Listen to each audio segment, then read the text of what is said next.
Atenção, esse podcast não é recomendado para pessoas sensíveis, pois pode conter a descrição de violência psicológica, física e sexual. Não diga que você não foi avisado. Continue agora por sua conta e risco. Nobody. I'm nobody. I'm a tramp, a bum, a hobo. Two women very important in your life, and you killed them both. Eu saía como se fosse para caçar alguma coisa.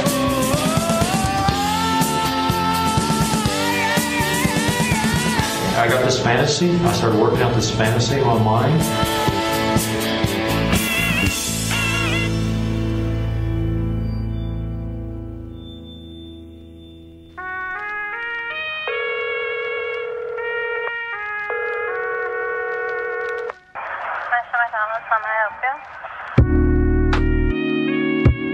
Bom dia, boa tarde, boa noite, sejam todos bem-vindos a mais um episódio do Apenas um Podcast. Eu sou a Marisa, mas como vocês já estão cansados de saber, eu nunca estou aqui sozinha, eu sempre estou aqui com meu amigo Thiago. Oi, galerinha, boa noite, bom dia, boa tarde, boa noite pra vocês também. Como vocês estão? Pandemia maluca, né?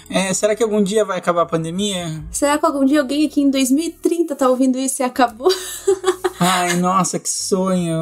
Minha filha vai ter, deixa eu ver... 9 anos. Tá fazendo 9 anos, pra 8 pra 9, né? Porque ela vai nascer em novembro, hein? Ai, gente, difícil, vamos... Todos se cuidem, usem máscara, álcool gel e distanciamento. E se a vacina chegar, a gente toma a vacina, né? Eu vou dar meu bracinho e você, Marisa, você também dá o bracinho com gosto? Com certeza. Até na testa, se for. Injeção de graça até na testa, né? Exatamente. O que a gente vai falar hoje, Marisa? Qual que é o tema? Hoje a gente vai falar de outro caso de massacre, que foi um dos vídeos que eu fiz que teve mais sucesso na rede social que eu tenho, que é o TikTok, que é o massacre do McDonald's. Sim, é isso mesmo que vocês ouviram, tá no nome, é um massacre, um tiroteio que aconteceu num McDonald's, e vocês já vão entender um pouco mais dessa história. Esse massacre é um massacre que eu posso dizer que não tem muitas informações. Aqui no Brasil ele não é tratado por muito podcast. Eu, Thiago, aqui sou um rato de podcast, eu amo assistir podcast, mas esse caso foi difícil achar informação, foi difícil compilar, até nas matérias americanas foi difícil, e ainda assim é um dos maiores massacres, se eu não me engano, ainda é o maior massacre. Você sabe me dizer, Marisa? É um dos maiores, se a gente for pensar em quantidade de vítima, né? Vocês já vão entender mais. Foi bem marcante, assim, pra história dos Estados Unidos mesmo. Ele é bem louco. Realmente tem algumas informações que não batem, principalmente em questão de horário, tá? A gente pegou um horário aqui mais ou menos médio de que os fatores acontecerem, mas vale lembrar que de acordo com o local que você vê, pode ser que os horários estejam diferentes, tá bom, gente? A gente sempre coloca esse adendo pra vocês saberem, não queremos desinformar vocês, mas é que realmente em alguns casos é bem complicado isso. Sim. Mas antes disso a gente tem que fazer alguns agradecimentos, não é, Marisa? Sim, a gente quer agradecer os nossos crescentes novos ouvintes que têm aparecido. Surgiu uma galera nessas últimas semanas que tá aparecendo aí, muito obrigada. Espero que vocês estejam gostando do nosso trabalho. A gente fica muito feliz com esse número novo de ouvintes que tá aparecendo. E a gente quer agradecer os nossos 3 apoiadores também lá do Apoia-se, né? Porque sim, temos apoiadores e cada dia cresce. A gente quer agradecer muito o apoio deles, o apoio financeiro, o apoio emocional. Se você também não pode contribuir financeiramente, divulga a gente, marca 5 estrelas na Apple Podcast, divulga para seus amigos. Segue a gente. Segue a gente nas redes sociais, a gente tem muito mais ouvintes do que a gente tem no Instagram, então segue lá, manda DM pra gente, pode conversar com a gente. Eu sempre tô no Instagram, vocês vão ver que a gente sempre responde rápido. Isso aí, a gente sempre reposta todos os stories que mencionam a gente. A gente tem até um destaque salvo lá, onde você pode aparecer lá na nossa pagininha, né? Sim. Mas vamos agradecer os assinantes e explicar um pouco mais no nosso apoia-se. A gente tem que fazer nosso jabá, gente. A gente quer virar Sugar Baby, já tô falando isso faz tempo. Bora lá, então, Túlio, bota umas palmas, porque a nova apoiadora Aline Rodrigues de Souza, palmas pra ela. E muito obrigada ao Francis Beregaray. Eu espero que eu tenha falado o nome dele certo, que é muito complicado, mas muito obrigada pelo apoio também. E a nossa primeira apoiadora, a querida Raquel, a gente quer agradecer. Já também quer dizer para esses ouvintes apoiadores que já devemos um podcast para vocês, afinal a gente começou no mês 5 o nosso programa de apoio. Mês que vem a gente vai ter 2 podcasts extras. Peça um pouquinho de paciência, mas a gente vai fazer, eu e a Marisa, a gente está pensando em bolando algo super legal. Então, se você quer ser apoiador da gente, o que essa pessoa tem que fazer, Marisa? Você tem que procurar o nosso link lá no Apoia-se, que tá em todas as nossas redes sociais, tá bem facinho de achar, e escolher o plano que mais se adequa pra sua realidade, né? A gente tem planos que vão desde R$2, como o plano Sherlock Holmes, em que vocês vão ter o agradecimento no final das mini temporadas, ou seja, assim como os nossos apoiadores que a gente fez hoje, você vai ter o seu nomezinho lindo, proferido pelos nossos lábios de mel. E também temos o plano de R$5, que é a Miss Marple. Esse tem os agradecimentos e você também recebe os episódios antecipados. Os episódios abertos você vai receber antecipadamente, você vai conseguir ouvir antes. E agora tem uma notícia boa para os nossos apoiadores. Por uma questão logística, o nosso podcast vai estar sendo gravado na sexta. Normalmente ele é gravado no sábado. Então vocês vão ter antes o podcast. Vocês vão poder ouvir 2 vezes, 3 vezes, se vocês quiserem, o podcast antes de sair no agregador favorito de vocês. E a gente tem o plano de R$10 do Fox Mulder, que vocês vão ter o agradecimento, episódios antecipados e a esses episódios extras que eu e o Thiago a gente tanto fala, né? E lembrando também que esses apoios que a gente fala não é só pra melhorar a qualidade do podcast, mas sim que a gente possa trazer episódios novos pra todo mundo. Eu vejo muita gente falando que não aguenta esperar 15 dias, né? Com os apoiadores, a gente vai poder estar trazendo episódios toda semana, ou seja, é mais ou menos um comunismo. Vai ser uma coisa que vai favorecer todos nós. Então, a gente quer ser colunista podcast. Exatamente. O máximo de pessoas possíveis. E, gente, é super importante. Eu sempre entendo os apoios. Eu apoio alguns podcasts porque eu gosto do trabalho e não é brincadeira. Ser produtor de conteúdo não é fácil, muito difícil, muitas horas de esforço. Realmente é uma coisa desgastante, mas é muito bom quando você vê o público chegando, você podendo proporcionar mais apoios e mais podcasts para que você possa fazer o que você gosta, né? Exato! Que é isso que a gente gosta de fazer. A gente gosta de estar aqui falando de morte, é isso que a gente gosta de fazer. E vocês gostam de ouvir, então a gente quer continuar fazendo isso. Exatamente. Então vamos para o nosso último plano, que é o plano L, que você tem os agradecimentos no final da temporada, os episódios antecipados, acesso ao episódio extra, sorteio de produtos relacionados à cultura pop e true crime, e também tem o grupo exclusivo dos assinantes para você falar groselha com as pessoas. Exatamente, aquela fofoquinha básica. Esse plano é R$20. R$20 não tá dando pra comprar muita coisa, infelizmente, né, Marisa? É. Tá dando pra pegar uns Big Mac aí e ser feliz, talvez. É, já que o assunto, né, já foi pro McDonald's, acho que a gente já pode pular pro caso de hoje, né? Não é mesmo? Tens a deixa? Vamos lá, então. Vamos pro caso de hoje, Marisa? Vamos lá.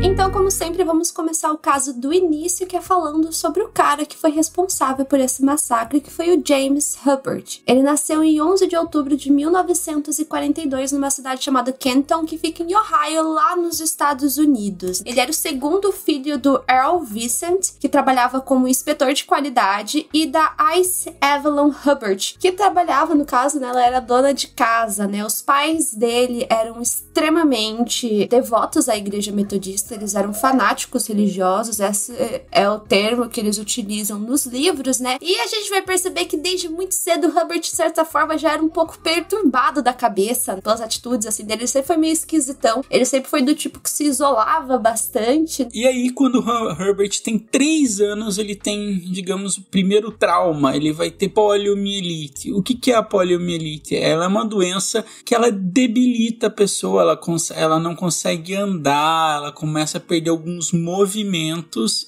É aquela doença do Zé Gotinha, sabe aquela gotinha que você tem que dar pro seu filho e tal? Pra ele não ter essa doença, pra ele conseguir se mexer e se locomover. E isso vai causar alguns problemas, porque ele até chega a fazer o tratamento da época, que seriam usar uns suspensórios de aço e couro em ambas as pernas. Eu lembro que um dos presidentes americanos, o que decreta da Segunda Guerra, também teve poliomielite e também usava esses negócios nas pernas. Eu lembro porque documentários do History. Então você fica andando com esse negócio e assim... Então ele usava suspensórios, aço de couro em ambas as pernas. Então como ele era um pouquinho mais novo, ele conseguiu, entre aspas, se curar disso, mas ainda teve as sequelas. E essas sequelas foi que ele, pelo resto da vida, ele mancava. Então ele já era uma pessoa meio estranhinha, e aí essa questão de você na infância ter um traço tão marcado que é mancar a criança é bem difícil, né, Marisa? Isso, né, gente? Tanto que vocês vão ver que durante toda a vida dele ele sofreu bullying, né? Tanto do jeito dele ser, tanto pelo fato dele mancar. E daí, quando ele tinha 7 anos,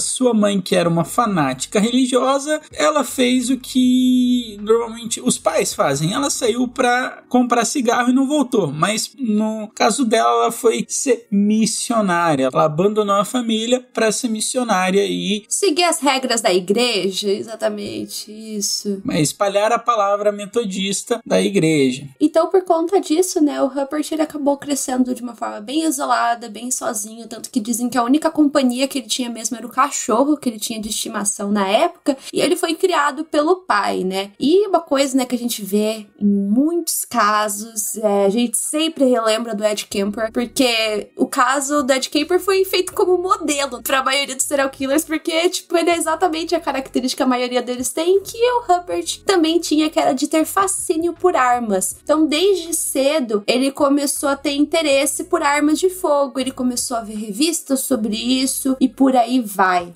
Aquele fascínio por arma de fogo, e assim como a gente vê no caso do Ed Kemper, ele faz isso pra ter alguma distração, pra ter algum modo de se divertir, e até em alguns casos eu diria se alienar do mundo pra não ficar sofrendo sobre aquilo, né? Exatamente. Mas dando prosseguimento, né, como eu já tinha mencionado anteriormente, ele foi alvo de bullying principalmente durante o ensino médio, né, em que ele estudou na Wayland High School, ele se formou lá em 1960, e uma coisa que eu acho bem doida desse caso é que o maior sonho que o James tinha era de se tornar um agente funerário. Eu achei bem inusitado, assim, tipo, se realmente era a coisa que ele mais queria fazer na vida dele era ser agente funerário. Pô, diz que ganha bem, hein, Marisa? Ah, eu sei, mas acho inusitado. Inusitado né, mas cada louco com a sua mania. Eu também acho diferente, mas vai que você não gosta de tratar com as pessoas, não é mesmo? A gente vai ver que era o caso. Que era justamente o caso dele.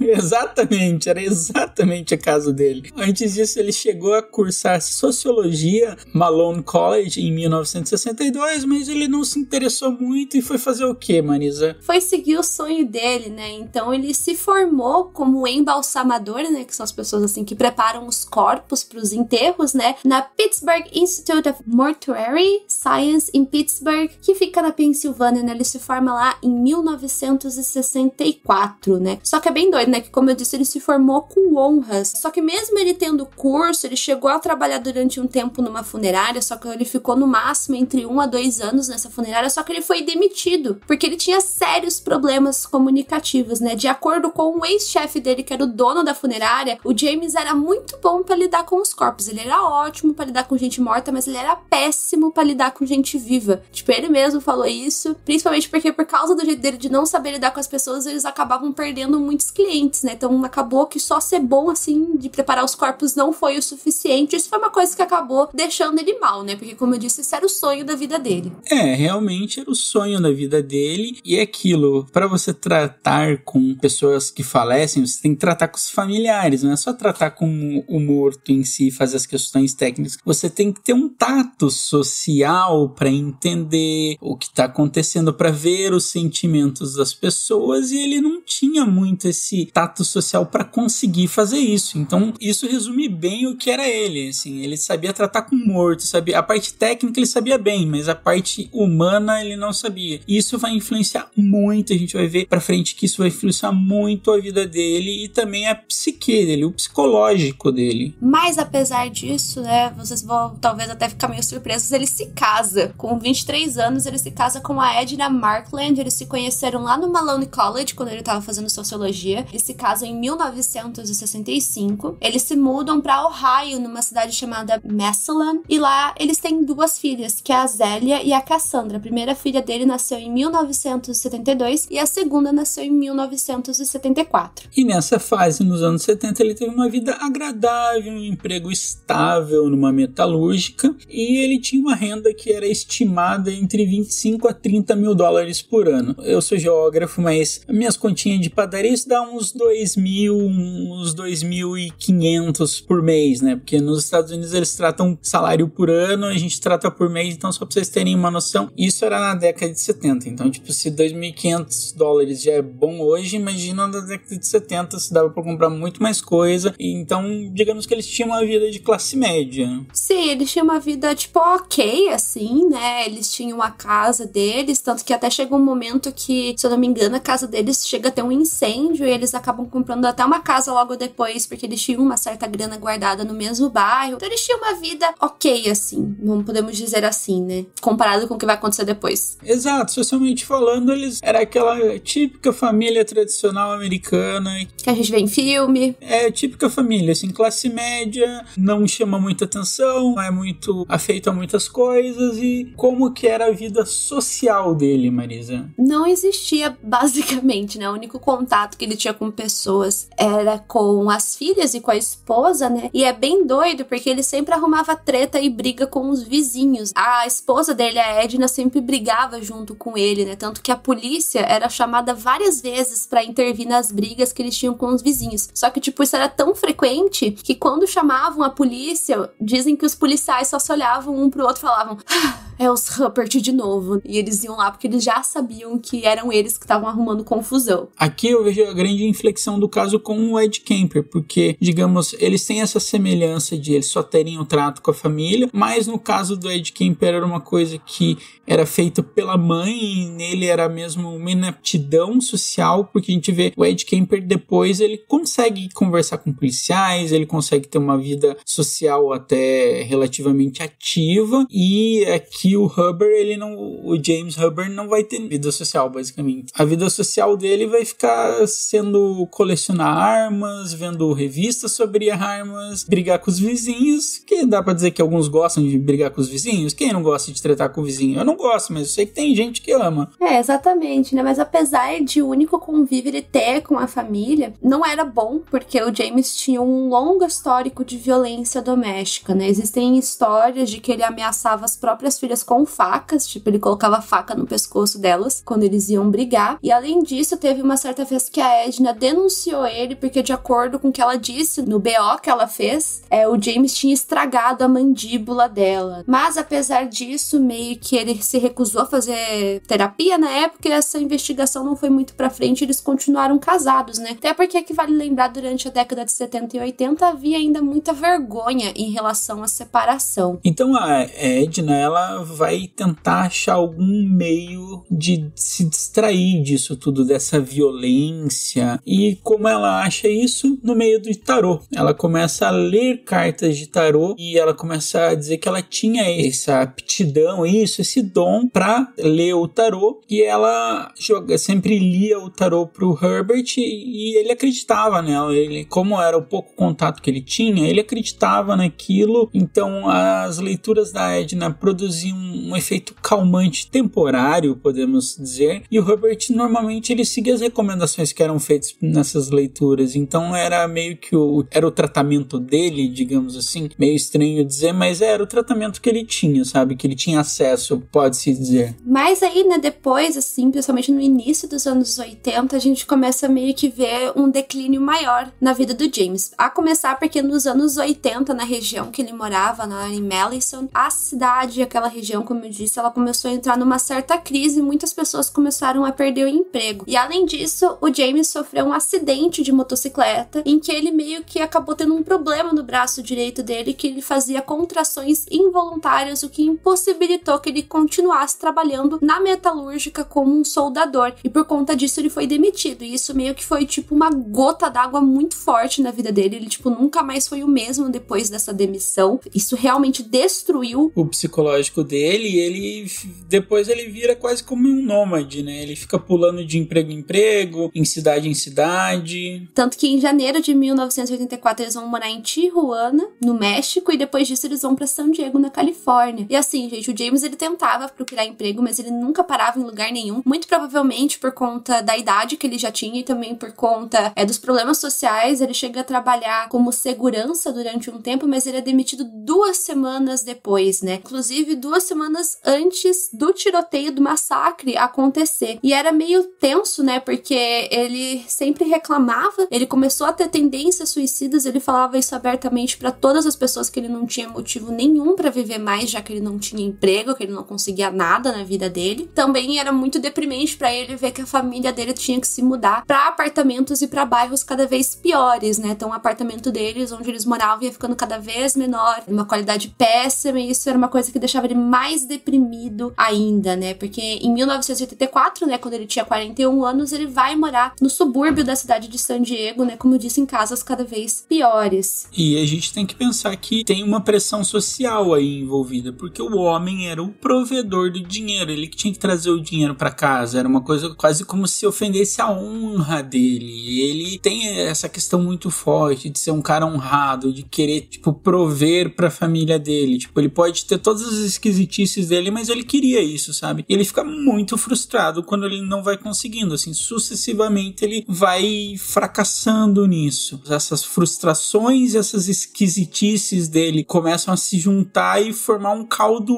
perigoso, digamos assim. Tanto que ele vai ser descrito pelas pessoas que estavam ao redor dele como um homem extremamente obcecado, amargurado e paranoico, né? Então, só pra vocês terem uma noção, né, em 3 palavras de como ele tava nessa fase da vida dele. Mas agora a gente vai pular pro massacre em si, né, que foi, tipo, como vocês podem ver, praticamente logo depois que ele começa a morar em San Diego, né? E aí que entra, acho que uma das partes mais curiosas sobre esse caso. Por quê? Um dia antes dele ir até esse McDonald's e começar a atirar nas pessoas, o James ligou no Mental Health Center, né, que era tipo o CVV, né, o Centro de Valorização à Vida que eles tinham lá, né, que as pessoas ligavam quando elas estavam mal psicologicamente pra pedir ajuda. Só que a recepcionista anotou o nome dele incorretamente para Schaubert em vez de Hubbard. E por conta disso, e até mesmo por na ligação ele não demonstrar necessariamente, né, gente, aí a gente bota 1000 aspas, porque isso foi uma interpretação da recepcionista, ela deu a entender que ele meio que não tava numa necessidade tão grande de ajuda se comprar das outras pessoas. O nome dele foi anotado incorretamente, ainda pra ajudar mais ainda, então ele nunca recebeu a ligação do centro de ajuda que ele tava precisando dessa ajuda psicológica. Obviamente, ele nunca recebeu a ligação, e eu fico muito pensando, acho que esse é um dos grandes e se nesse caso, né? E se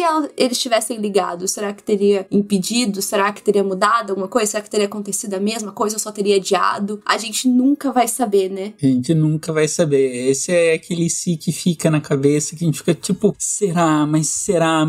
Não sei, eu sou aquela pessoa que, tipo, dá muita vontade de saber como seria, mas infelizmente temos que viver com o mundo real. E no mundo real, o Herbert e a sua família, eles foram no zoológico de São Diego na manhã do dia 18 de julho, e eles vão e comem no McDonald's. Eles vão no bairro de Claremont, no norte de San Diego, e algumas horas antes do massacre. Então eles vão no McDonald's, comem aquele lanche, são aquela família feliz por um tempo. E aí o que acontece, Marisa? Ele volta pra casa, ele fica lá um tempo, né? Lembrando que o massacre ele acontece nesse dia 18, né? 18 de julho de 1984. A Edna estava na sala quando o James passa por ela. Ele estava indo pra algum outro lugar, ela não sabia exatamente aonde. Ela pergunta pro James, pro marido dela, aonde ele estava indo. E ele simplesmente responde que ele estava saindo para caçar seres humanos porque a sociedade já tinha tido a chance com ele. Essa parte é bem louca. Se o seu marido fala, vou caçar humanos, o que você faz? Você coloca lá 911, alô, Polícia Federal, pelo pelo amor de Deus, meu marido está louco, chamem a polícia. Meu Deus, essa também é um grande sim. Mas dizem que a Edna, na época, tipo assim, o James falava tanto dessas coisas, assim, que ela simplesmente não levou ele a sério quando ele disse isso. Tipo, ela cagou porque ela achou que ele não tava falando sério, assim, de tantas coisas que ele ficava falando no ouvido dela, sabe? Então, tipo... Ela achou que era mais um delírio dele? Acho que ela achou que era mais uma paranoia, assim, e falou foda-se, literalmente, sabe? Tipo... Bola pra frente. Ela cagou, literalmente foi isso, né? Mas a realidade é que ele tava saindo dali com diversas armas, tá, gente? Ele tinha uma coleção de armas, e armas, assim, de calibre forte. De acordo com algumas testemunhas oculares, ele chegou aí em 2 lugares antes dele ir no McDonald's, né? O primeiro lugar foi um supermercado chamado Big Bear, e o outro local foi no Correio dos Estados Unidos. Então tem gente que acha que o McDonald's não necessariamente foi a primeira opção dele, só que depois dele ir nesses 2 lugares, ele acabou achando que o McDonald's seria um lugar melhor, um alvo melhor, entre aspas, né? Aí entra a questão, né? Por que ele escolheu o McDonald's? O James, ele é caracterizado como assassino em massa, né? Que são esses caras que vão pra um lugar, eles são como uma bomba relógio, eles matam várias pessoas, como esses massacres escolares que a gente tá falando, como Columbine, e geralmente, né, como uma bomba relógio, eles acabam se explodindo, né? Se matando no final. E dificilmente o local que eles escolhem é um lugar aleatório, né? Tipo, Columbine já é meio óbvio pra vocês, mas no caso do James, o McDonald's poderia simbolizar o sonho americano, aquela ideia de uma vida perfeita, de uma família feliz, em que as coisas dão tudo certo. Vocês sabem como são as propagandas no McDonald's, né? Sempre todo mundo feliz. Sim, todo mundo rindo,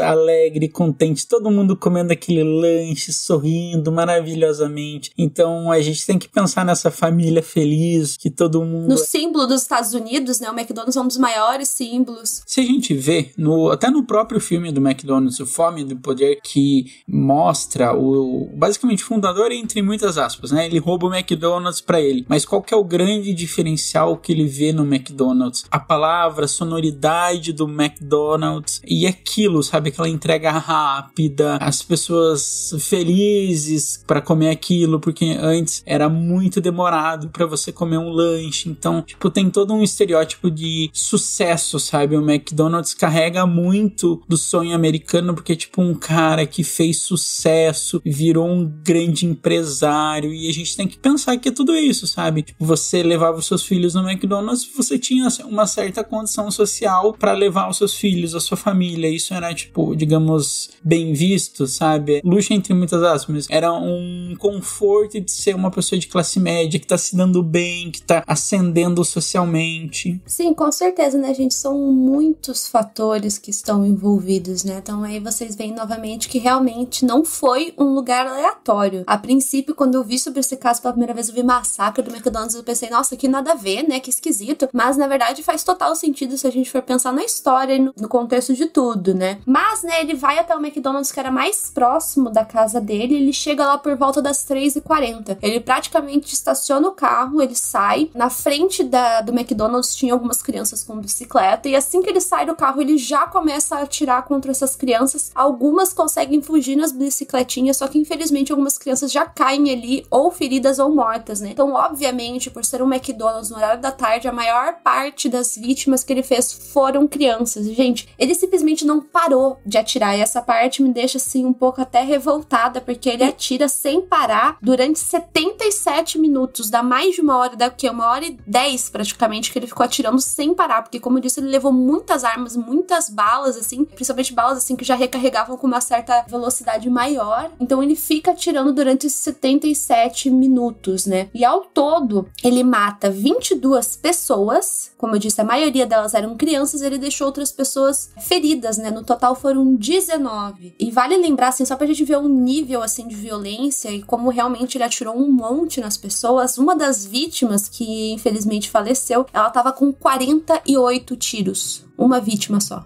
Isso é realmente muito bárbaro. Agora a gente vai ver a diferença entre os casos, esse caso e o caso anterior, né? Esse cara era super preparado, ele sabia carregar e descarregar uma arma rápido, ele lia muito sobre isso, ele tinha um conhecimento técnico muito avançado. Acredito que, tipo, ele não era um Zé Ninguém que pegou uma arma e quis fazer um massacre. Não, ele sabia o que ele estava fazendo, ele sabia como manejar uma arma, e ele também tinha um estoque quase ilimitado. Ele chegou com várias armas, ele chegou com aquelas típicas malas preta de assassino em série, etc. Então ele chega com um monte de arma semiautomática que tem carregamento rápido e faz isso, sabe? Tipo, 77 minutos atirando é muita coisa. Tipo, gente, é 1h17. Tipo, é muito tempo. E a gente tem que pesar também, né, que nos Estados Unidos o acesso de arma é muito mais fácil que aqui, né? Porque aqui, tipo, se a gente for comparar com o nosso podcast anterior, que foi de Suzano e Helen, eles tinham que fazer uns meios meio ilegais pra conseguir uma arma. A gente até falou sobre a questão do revólver 38, que ele é mais fácil de conseguir no meio legal. Agora, nos Estados Unidos, né, a gente até zoa, né, tem até um monte de meme em relação a isso, que você vai na farmácia comprar seu remédio, você sai com uma pistola. Pô, você vai no Walmart lá no Texas, você literalmente sai com uma pistola. Tipo, às vezes, pra você abrir uma conta no banco, você ganha uma pistola. Então, tipo, esse é o nível de facilidade. E como tá na emenda, eles acreditam nisso, é muito mais facilitado. Com certeza. E antes da gente falar da polícia, né, que vocês devem estar pensando, meu Deus, 1h17 atirando, cadê a polícia? SOS, né? A vítima mais jovem que ele fez tinha 8 meses, gente. 8 meses. E a vítima mais velha que ele fez nesse dia tinha 74 anos, né? A gente vê um contraste, né? Que literalmente, né? A gente vê essa imagem da família, a gente vê isso refletir até nas vítimas, né? Porque foram pessoas de todas as idades, de todas as etnias, de todos os gêneros e por aí vai, né? A maioria das vítimas eram crianças, mas a gente tem que lembrar que tinham funcionários, tinham mães, tinham avós, tinham pais. Então, assim, foi até em imprensa local, uma coisa que me pareceu bastante, assim, eu fui procurar no YouTube, eu sempre tento ver esses vídeos de massacre que, tipo, não tem tantos documentários sobre, não tem tanta mídia em cima, que até a mídia não sabia como cobrir muito bem, e tanto que era São Isidoro, era uma questão, tipo, mais periférica, então a galera não sabia como tratar tudo isso, e até a polícia, tipo, ligaram pra eles e a polícia não deu muita importância, né, Marisa? Pra quem tiver curiosidade, só abrir um parênteses aqui, vocês forem procurar as fotos desse dia no Google, assim, elas são bem chocantes das pessoas, assim, os funcionários saindo desesperados, chorando. É muito pesado, né? Bom, eles chamam a polícia, né, que nem eu falei, ele chegou umas 3h40 lá e começou o tiroteio, e eles chamam a polícia por volta das 4h da tarde. Eles falam que tá rolando um tiroteio, e o primeiro carro da polícia, literalmente eles mandam um carro só da polícia, assim, normal, sem grandes reforços, vamos dizer assim, ele chega lá às 4h07 da tarde. Só que aí os policiais que estavam nesse carro, eles perceberam que a situação era um pouco mais séria, assim, tipo, o cara tava lá... Bem mais sério, ele tava lá, tipo, soltando rajada de tiro, e provavelmente eles não tinham treinamento... pra lidar com isso, né, gente? É, exato. Ele, tipo, a cidade era pequena. Primeira coisa que eles fazem é falar, tipo, gente, não vai dar, a gente vai precisar de reforços, e eles acabam chamando a SWAT, né, porque, assim, pra vocês verem o nível, assim, de grave que era a situação. E explica o que é a SWAT, Marisa, só para as pessoas que não sabem. A SWAT, ela é tipo uma força da polícia especial, seria tipo o BOP aqui do Brasil? Seria, daria pra comparar. É, daria pra gente comparar com o BOP, assim, é uma polícia, assim, mais treinada, com equipamentos melhores e por aí vai. Mas, assim, eles têm um monte de comunicação durante esse tempo, então, olha só, vai demorar 1h até tudo isso acabar, da primeira viatura chegar até o fim, né, porque o James, ele só parou de atirar quando um atirador de elite da SWAT conseguiu dar um tiro no coração dele e, obviamente, o James morreu. O atirador que fez isso foi o Chuck Foster, então, só pra vocês terem uma noção de tempo, né, o James morre naquela tarde, às 5h07 da tarde. Tipo, olha o tempo que foi, muito, né? E a gente tem que pensar que, infelizmente, naquela época, não tinha uma comunicação tão rápida. Você tinha que ligar e deviam ter toda uma questão de procedimento pra essa galera se equipar, ir pro lugar, e também não tinham treinamento pra isso, provavelmente só a equipe da SWAT tinha treinamento pra isso, os policiais nem deviam saber como lidar com essa situação, e acaba ocorrendo esse massacre, que foram 22 vítimas fatais, 19 feridos e a maioria crianças. Então é um caso que choca bastante os Estados Unidos. Eu acho que, em questão de infâmia, eu acho que eu tava vendo os top 10 massacres que, tipo, a galera considera na internet, e ele sempre tá entre os top 3, assim, porque ele é um massacre que comoveu bastante os Estados Unidos, porque tinha crianças, sabe? Foi uma questão de crianças. E o número de vítimas vítimas é bem expressivo também, né? Tendo em vista que foi um cara sozinho. Sim, e aí a gente pode começar a falar qual que é as diferenças de um serial killer para um assassino em massa, Marisa. Qual que é a grande diferença? Tem a questão do tempo, que geralmente o serial killer é espaçado, né? Geralmente o serial killer ele tem que ter um intervalo de tempo, nem que seja de algumas horas. Geralmente ele faz uma vítima e, sei lá, daqui meses, dias, anos até ele vai fazer a outra. O assassino em massa, como eu falei, ele vai pra um lugar e ele vai matar o máximo de gente que ele puder. E ele já sabe o fim dele. Ele já sabe o fim dele. A maioria dos assassinos em massa, ou eles se matam, ou eles são mortos pela polícia. Muito difícil a gente ver um caso assim de assassino em massa em que ele consegue ser preso no final. Porque, como eu disse, né, essa é até a comparação que tá no livro Anatomia do Mal da Darkseid, é que é justamente isso. Eles são uma bomba relógio. Eles vão lá e explodem pra levar o máximo de gente junto com eles. Eles capitalizam toda essa indignação, sendo ela social, política, religiosa, identitária.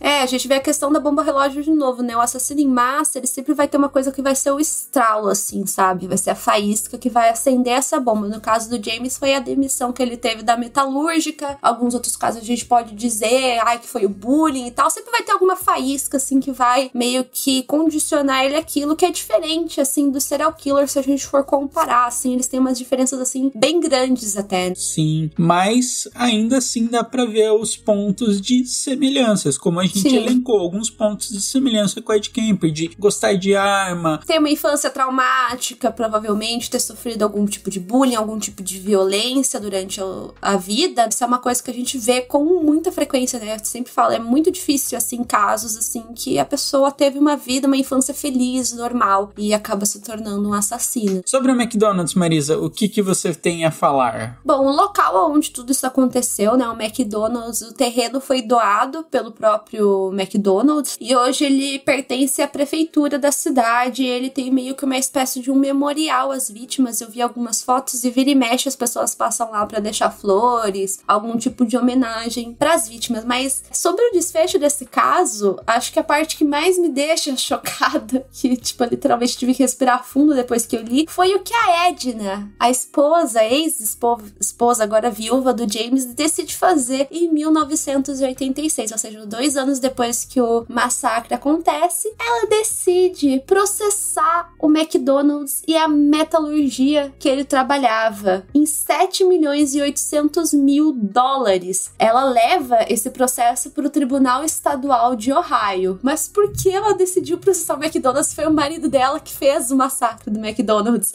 Vamos lá, me diz qual que era o argumento dela, porque realmente isso daí é louco. Olha a paranoia da pessoa. Na verdade, eu acho que ela tava querendo arrancar dinheiro de alguma forma. Isso é aquela coisa de explodir a cabeça, assim, você fica tipo, como gente para o mundo que eu quero descer, né? Exatamente, né? O que ela faz, né? Lembra que no dia eles foram no McDonald's comer de manhã? Então ela afirmou que a combinação da mistura da comida do McDonald's mais os metais venenosos que o marido dela ficou trabalhando lá durante anos afetaram e desencadearam esses pensamentos e essas atitudes que o Jamie tomou. Porque, de acordo com ela, o glutamato de monossódio que havia na comida do McDonald's, combinado com os altos níveis de chumbo e cádmio no corpo do Hubbard, teria induzido ele a ter delírios e uma raiva incontrolável. De fato, havia altos níveis de metais no corpo do Hubbard quando eles fizeram a autópsia. Mas ele trabalhou durante 14 anos como soldador, então isso é meio que, tipo, normal. Além disso, no corpo dele, quando eles fizeram a autópsia, não havia nenhum grau, nenhuma porcentagem de drogas ou de álcool no sistema nervoso dele, nem nada. Então, assim, gente, isso foi super vozes da cabeça e choquem-se, mas a Edna perdeu o processo, né? Não conseguiu a grana. Sério que ela não conseguiu vencer? Ela tinha um tão bom argumento. Tipo assim, faz sentido a questão dos metais pesados, poder afetar ele mentalmente. Isso daí eu até concordo, né? Forçando um pouco, talvez, né? Forçando tipo assim, a amizade. Forçando assim, a amizade, assim, tipo, pensando no... Eu tô quase beirando o conspiracionismo, dá pra acreditar, mas o resto não dá pra levar a sério, né? Basicamente é como se a gente estivesse falando que a culpa dele fazer o massacre não foi dele, foi dele estar trabalhando. É difícil, né? É difícil de engolir. E ter comido o lanche do McDonald's, eu imagino a cara do senhor McDonald's, assim, se ele soube dessa notícia, né, que é capaz de não ter chegado nem nele, no dono do McDonald's na época. É uma coisa, assim, inacreditável, assim, aquela parte da história, assim. Ainda bem que acaba aqui, né? Ele era aquele meme do palhaço de vestindo a máscara, né? Porque, cara, é bizarro isso. É muito surreal, assim. Essa é a parte surrealista do caso. Tipo, 2 anos depois, ela vai processar com umas alegações meio, tipo, oi, nada a ver. É, e só pra gente encerrar, né? Porque sempre me perguntam isso quando eu conto esse caso. Tá, mas o que aconteceu com a Edna, com as filhas, a gente não sabe. Elas sumiram do mapa depois disso, eu entendo. Super entendo. Não deve ser muito bom você ter, tipo, esse histórico tão pesado na sua família. Mas depois da pequena cagada que a mãe delas decidiu fazer, então a gente não faz ideia de como elas estão hoje em dia, assim. É bem difícil. E isso eu já vou adiantar pra vocês que é pra maioria dos casos de serial killers, assim. Quando eles têm filho, o filho geralmente some do mapa, assim. É, a maioria Ted Bundy, a galera some e realmente tenta sumir. Apagar essa imagem. Então, vamos pros nossos momentos 5 centavos, Marisa? Vamos lá. Momento 5 centavos. 5 centavos. Então comece. Bom, gente, eu acho esse caso bem doido, assim, ele não é tão conhecido que nem a gente falou aqui pelas terras tupiniquins, né? Mas eu acho ele bem louco, eu acho que, assim, nada nesse caso, assim, foi tão por acaso, assim, né? Se a gente for ver todo o passo a passo da vida do James e tal, eu acho, assim, bem doido. Na real, eu não tenho nada, eu resumo esse caso dessa forma, bem, bem doido. É, a gente dá pra ver que é uma construção e, gente, se tiver barulho de chuva é porque tá chovendo muito em Curitiba, bem na hora que a gente tá gravando, então... Ah, mas fica um ASMR aí no fundo pra vocês, né? É, exato.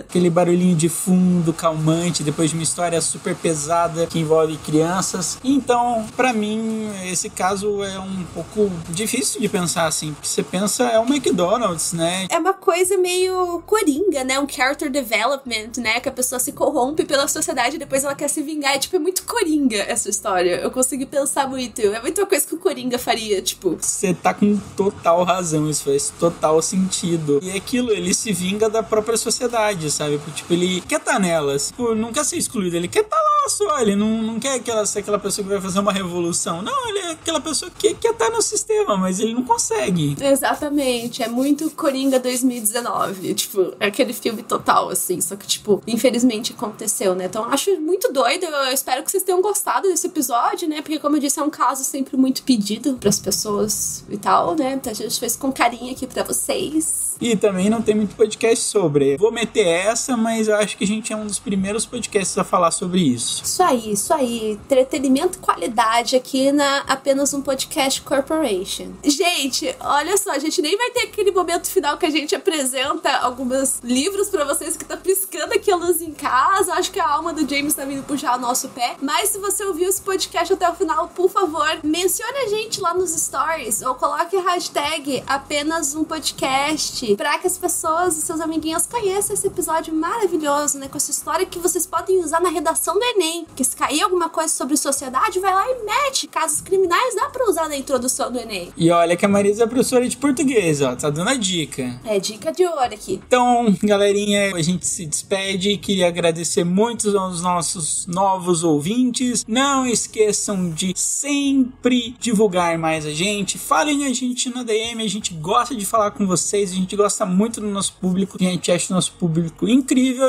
Mas chegou a hora de dizer o adeus. Tchau, até daqui a próxima episódio, que a gente não sabe qual caso vai ser, mas a gente espera que fique bom. É isso aí. Yay, bora lá. Adeus. Tchau.